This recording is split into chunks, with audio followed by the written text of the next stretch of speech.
Hi, I'm Karyl Benoit, and I'm a Kripalu certified yoga instructor. I've been a yoga instructor for probably almost 20 years and Kripalu certified for 7 of those years. I've been a mover my whole life. I've always been into some sort of physical practice. So I could say I've been doing yoga my whole life, really. I've been a physical fitness instructor for 40 years. So I've always been active, I've always moved. I've always added that element of relaxation and I would call it stretching and being in your body. In all of my classes, I read about Kripalu yoga. And just reading about it, I made that jump.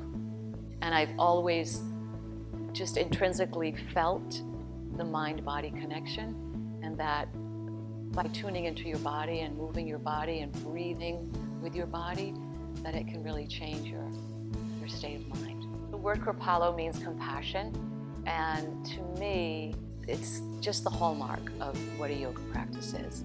And it's about getting still and connecting to your body and noticing your body and noticing your breath with no judgment and no criticism. Kripalu yoga asks us to almost reintroduce yourself to yourself and meet yourself on the mat and notice and breathe and move.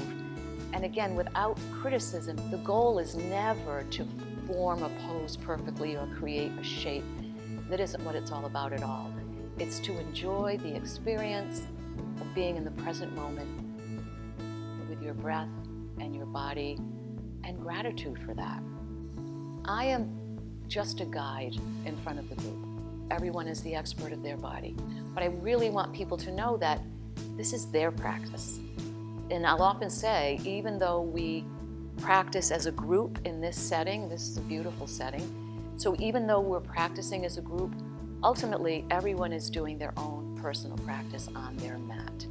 It's a process, and I'll always say that's why it's called a practice. I really love teaching people who haven't done a yoga practice per se, and seeing people make that connection, moving with their breath, and feeling and enjoying how it feels to move your body.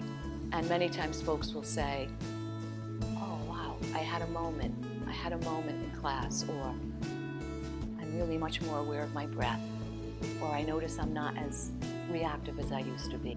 I love teaching yoga, and I feel grateful really for the opportunity to do it. I just love, everything that's in my life.